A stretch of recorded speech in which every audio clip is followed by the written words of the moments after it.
mga diskaya kasi siya yung isa sa mga directors ng insurance company ng mga yung basta yung tapos ito na si Marcoleta pumasok sa interview.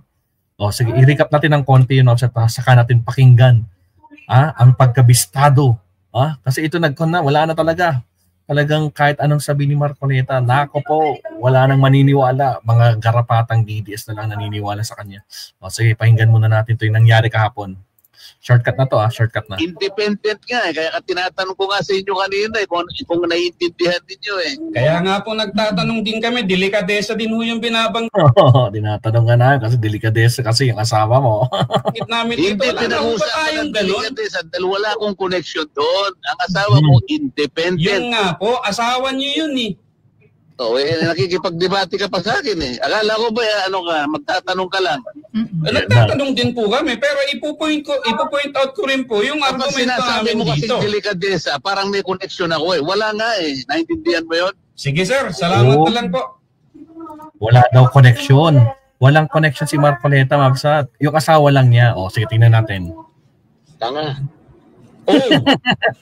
Inabot ko pa yun, Sen. Aray. Tinawag mo kami ritong tanga. Diba? Ano yan? Yan ba yung mambabatas na ibinoboto nyo? Hindi nga niya masagot yung word na delikadesa Ano to? Independent nga So, ayan Mabsat. Actually, mahaba yan na pinanood natin. Uncut na pinanood natin kahapon. Ngayon, eto na mga kabsat. Ako po. Attorney Rene Bueno, mga kakabsat, as in sinupalpal si Marcoleta sa independent director na yan. Pakinggan natin. Pakinggan natin si Marcoleta. Ito. Conflict or coincidence? Billion peso bond sa insurance. Sige, play natin.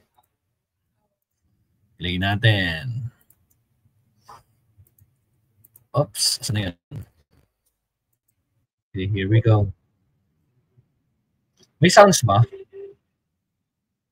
Yung mga kabsat, baka naman walang sound, sabihin nyo lang. Tapos, sa mga hindi pa po nagla-like and subscribe dyan, like and subscribe. Again, shout out sa ating 346 live viewers. Ito, papakinggan natin si Attorney Bueno. Marcoleta, conflict of interest at DPWH.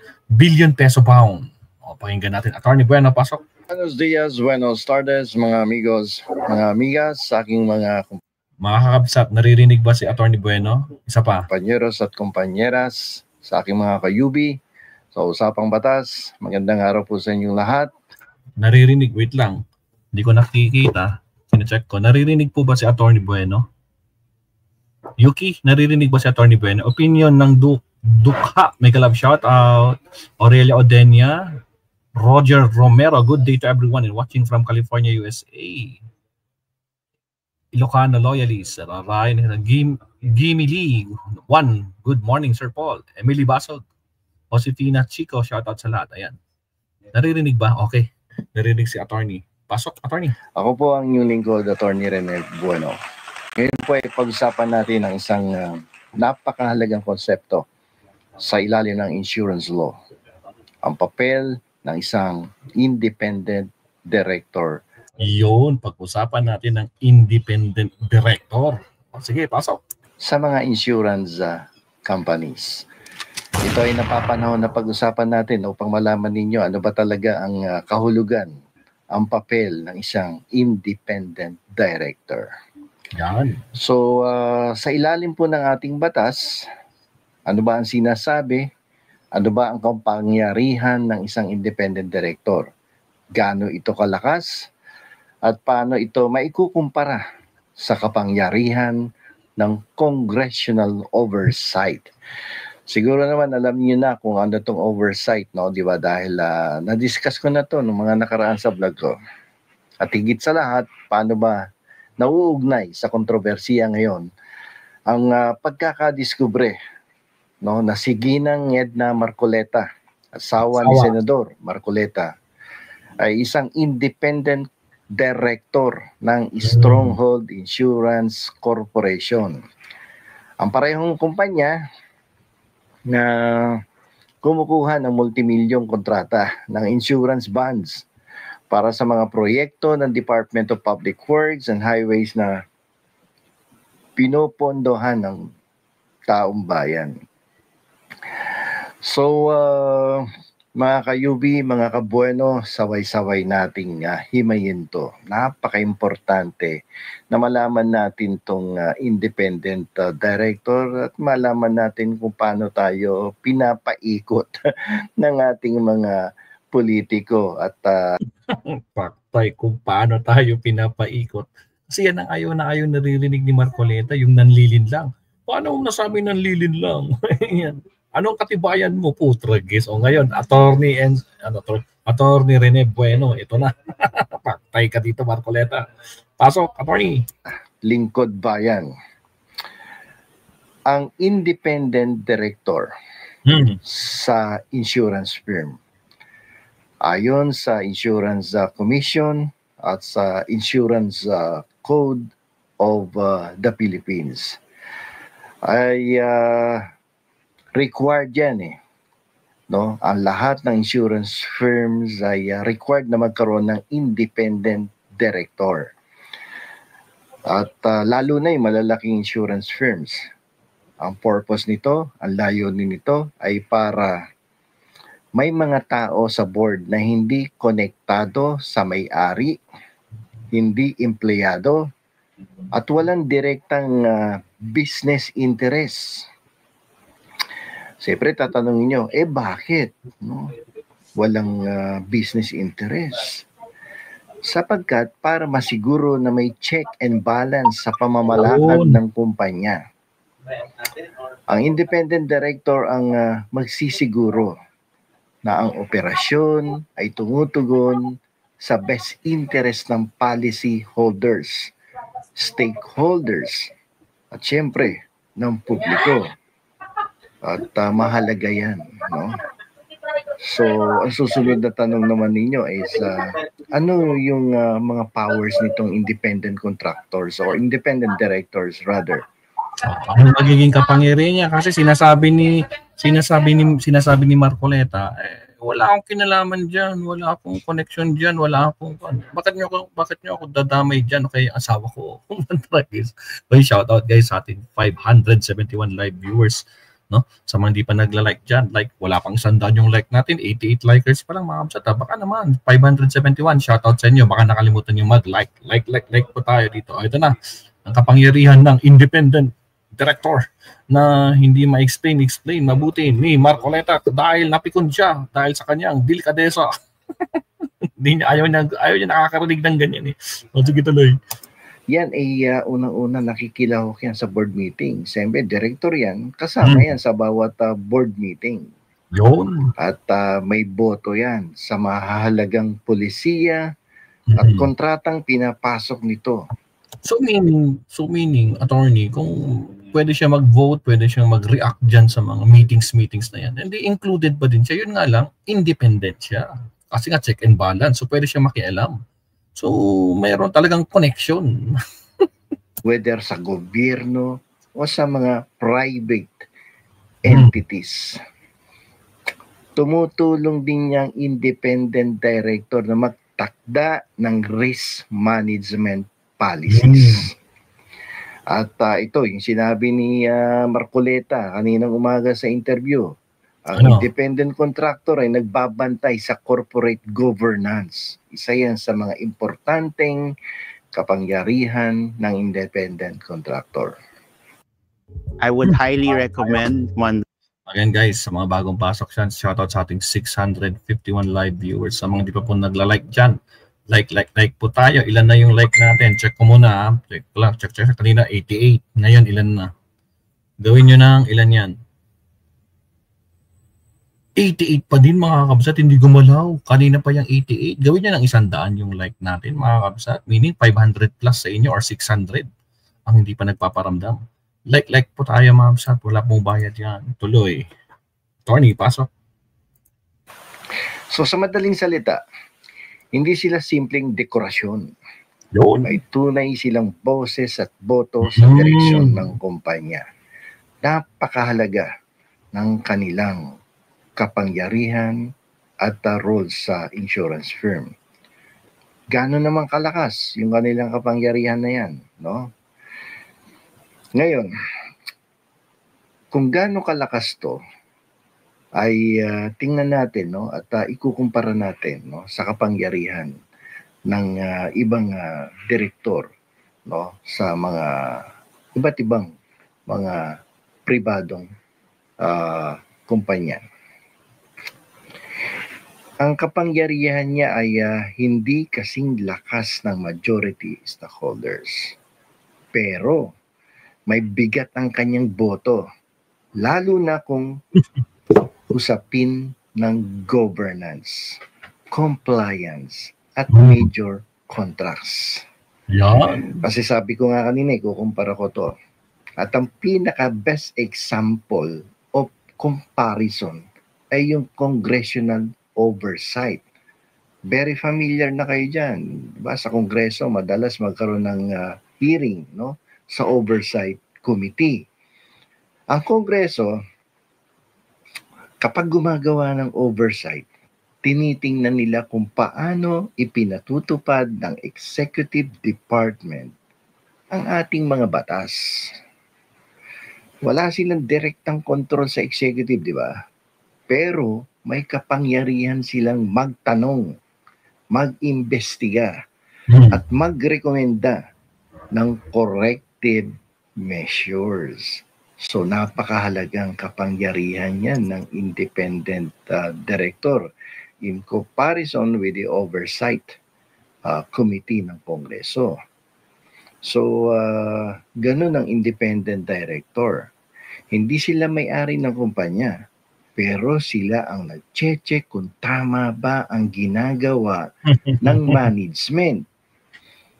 Kung ang oversight sa Kongreso ay bantay para sa taong bayan, ang independent director naman ay bantay para sa policy holders at integridad ng kumpanya.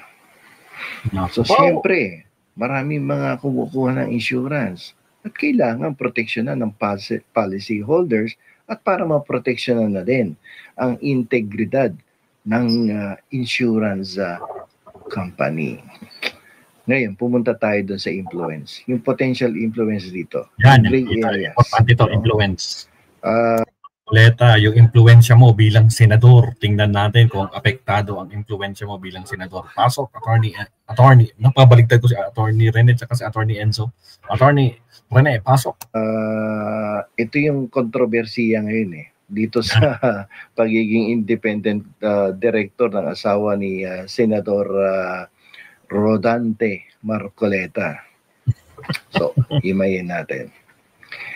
Kapag ang isang independent director ay asawa ng isang makapangyarihang director, rather, makapangyarihang senador, hindi ba't pwedeng magkaroon ng indirect influence? Ano sa palagay nyo? Halimbawa, kung ang Stronghold Insurance Corporation ay nagbibigay ng bond insurance sa mga kontrata ng DPWH contractors. Ibig sabihin, bilyon-bilyong proyekto ang dumadaan sa kanila. Kung ang asawa ng isang senador ang nasa board, hindi ba't pwedeng isipin ng publiko na may backing o proteksyon ang kumpanyang iyon? Ano sa palagay ninyo? Diba? Ganyan na mangyayari dyan. Ganyan na magiging hinala ng taong bayan. Tandaan nyo, ang insurance bond ay napakalaking negosyo.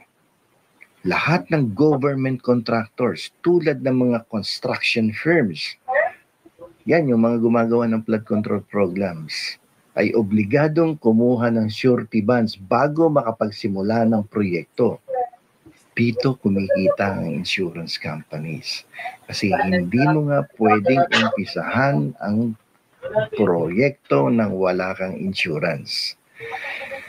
Kaya kung ang asawa ng isang mambabatas ay nasa posisyon bilang independent director, Nako po, yan na. Paano na? Pag ang isang senador ay asawa niya isang independent director, may delikadesa ba, attorney? Uy, nawala. Ang galing. Biglang naharangan tayo ang katutragis. But anyway, Mabsat, no, again, shoutout sa ating almost 900 live viewers, Mabsat. 899, almost 9, isa na lang. 900 live viewers. Sa mga di ba nagla-like dyan, Mabsat, baka nakalimutan nyo, like and subscribe po tayo. Ayan. Ang ganda ng topic natin ngayon, si Attorney Rene Bueno. natin wala siyang independent director. Saba-saba. Pabatas ay nasa posisyon bilang independent director. Kahit sabihin natin wala siyang direktang hawak sa operasyon, may perception ng indirect power at Yun. influence. Influence. Maliwanag yan. Maliwanag pa yan sa sikat ng araw. Maliwanag sa sikat ng araw. Paktay ka. Kaya nga sinasabi, bakit hindi ka wag ka nang umaten o kaya sign of delikadesa, Senator Marcoleta. Kasi yung asawa mo konektado sa mga iniimbestigahan yung mga diskaya. O ano kaya ngayon? Patay tayo dyan, Madam Eva. Patay tayo dyan. Naspakmanin. Nako po. Marcoleta, naririnig mo ba si Attorney Rene Bueno? Nako, mukhang kailangan nyo magdebate regarding sa independent director. Tragis. O, sige, tuloy. At alam natin, mga kayubi, mga kabueno, sa batas, hindi lang sapat na malinis ka. Kailangan ding mukhang malinis ka. Yun! There should be no... Ang tanong, mukhang malinis ba? Yan ang magiging malaking problema kasi kung hindi lang malinis, kung di mukhang malinis, yun ang problema. Eh sabi nga nung isang kan, di ba, yung Mario Dalisay, buhok nga, hindi niya maipakita ng totoo. Ang meron sa buhok. Akala ko noon, joke lang yung buhok ni Marcoleta, putragis. But anyway, sige, tuloy natin to. Appearance of impropriety or appearance of corruption. Mahirap yun. Ngayon, tingnan natin yung legal and ethical questions dito sa sitwasyon ni Marcoleta. Ano ang mga legal na tanong na lumilitaw dito? Siyempre, ang iisipin ng tao dyan, may conflict of interest. No? Merong indirect financial interest. Tingnan natin yung batas. Ayon sa Republic Act 6713, yung Code of Conduct and Ethical Standards for Public Officials, bawal ang anumang sitwasyon na isang opisyal ng gobyerno o kanilang pamilya ay makinabang sa isang negosyo na konektado sa gobyerno. Aray. Yung mga diskaya, konektado sa gobyerno sa mga project nila as contractor. Tapos ang insurer mo, asawa, director, independent director, patay ka dito, Marcoleta. Nakapaw. Isipin ninyo, yung asawa ni Marcoleta. Pangalawa, yung indirect financial interest nga. Kahit hindi si Senator Marcoleta, hirapan ako sa pangalan nito. Kahit hindi si Senator Marcoleta, tama, mismo ang makikinabang o nakikinabang kung ang kanyang asawa ay nasa board ng kumpanyang kumikita mula sa government projects. Aray. Maaari pa ring tingnan ito bilang indirect financial interest. Hindi mo maiiwasan yan eh. Nandiyan yung conflict of interest, indirect financial interest. Ngayon, tingnan natin doon sa area ng public trust. Yan. Ang pinakamahalagang tanong dito, paano pa magtitiwala ang taong bayan kung may ganitong klase ng koneksyon? Mga kabueno, mga kayubi, malinaw. Hindi lang ito usapin ng legality. usapin din ito ng ethics at accountability. For 4 out of 5 Pinoy, Naku, ang daming harang ni attorney. Again guys, shout out sa ating almost 1,000 live viewers. Sa mga hindi pa po nagla-like, 200. Gawin nyo ng 300 yung like natin. Baka naman. Okay, salamat po. Like po tayo. Wala pong bayad yan. Actuality. Usapin din ito ng ethics at accountability. Mabigat tong harapin ni Senator Marcoleta na to kung sakasakaling seseryosohin siya ng kanyang mga kasamaan dyan sa Senado. Ang isyong ito kasi ay hindi lang tungkol sa Stronghold Insurance Corporation o kay Senator Rodante Marcoleta. Ito ay larawan ng mas malawak na problema sa ating sistema kung saan magtatagpo ang negosyo at politika. Malaking problema to, Senator Rodante Marcoleta. Patay ka, Marcoleta. Kapag ang mga kumpanya na kumikita sa pondo ng bayan ay konektado sa pamilya ng mga mababatas, paano pa natin masisiguro ang transparency at fairness sa mga kontrata? Siyempre, pag may impluensya yung mambabatas, very influential lawmaker, makukuha niya mga kontrata dyan pagdating sa insurance. Kapag ang insurance bonds na dapat garantiya ng proteksyon sa gobyerno ay hindi na-impluensya ng political ties, hindi ba't masisira ang mismong layunin ng batas? At higit sa lahat, paano maapektuhan ang kredibilidad ng mga investigasyon sa Senado kung ang mismong pamilya ng senador ay may koneksyon Sa mga sa inimbestigahan. mga kumpanyang sangkot? Tama, yung mga diskaya. Patay ka. Paano mo ito ipapaliwanag, Marcoleta? Ang ganda siguro makipagdebate ito, no? Kay Attorney Rene, itong si Marcoleta.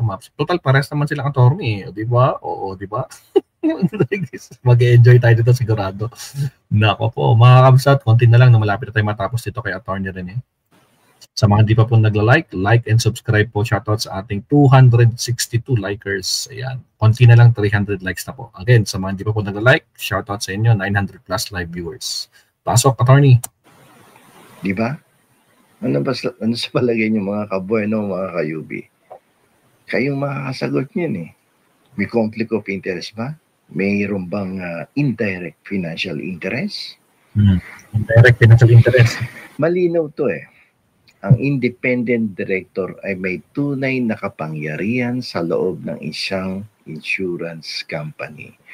Hindi po natin maipagkakailayan. Hindi rin po lalong maipagkakailayan ng pamilya ni Marcoleta.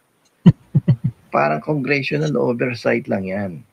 Wala sa kanila ang diretsong ownership.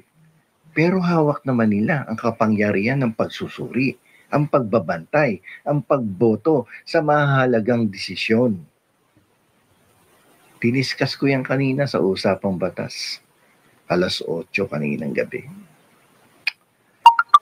Ngunit kapag ang posisyon na ito ay hawak ng asawa ng isang makapangyarihang senador, hindi maiiwasan ang tanong, paano ko ang impluensya ng politika ay pumasok sa mundo ng insurance at sa bilyong proyekto galing sa gobyerno?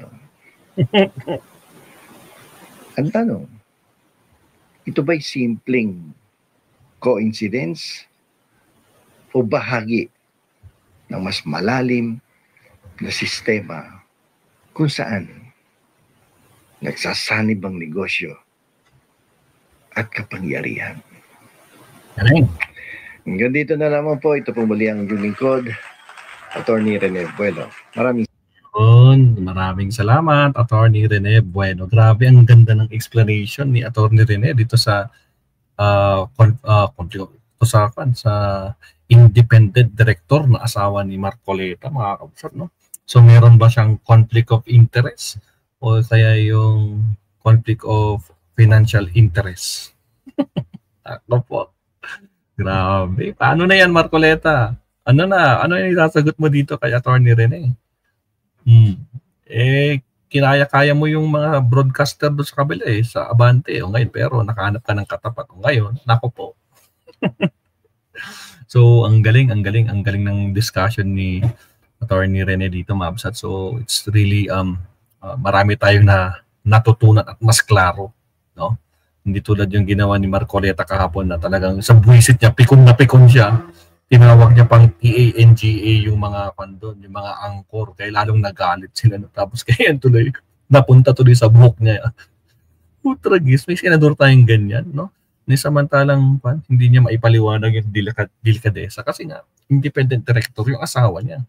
Anong connection ko doon? Tragis, sarang-narang. Shoutout po sa mga kasama natin, Ronnie Batalla, Eva Hernandez, Mario Eliano, Silvia Cabelli, Joel CQ Serap Wars. Sa mga bagong pasok, shoutout sa inyo, Ronnie Batalla, Edward Cañeda, Christina Calda, at sa lahat po na hindi ko pa nabanggit dyan, mega love shoutout sa inyo, Josephine Richa, Danilo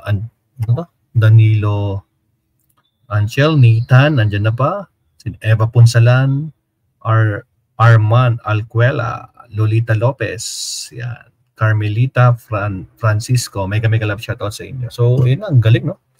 Yan ang dapat na explanation na hinihintay ng mga reporter kahapon. Kaso, napikon.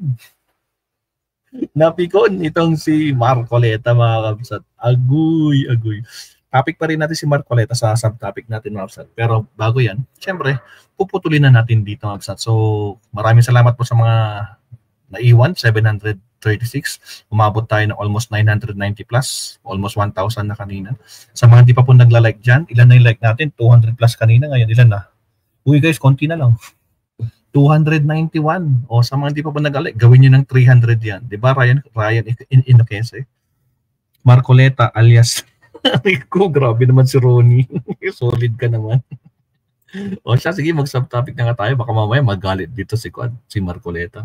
Subtopic muna tayo, Mabsat. Okay, here we go. Oh, wala.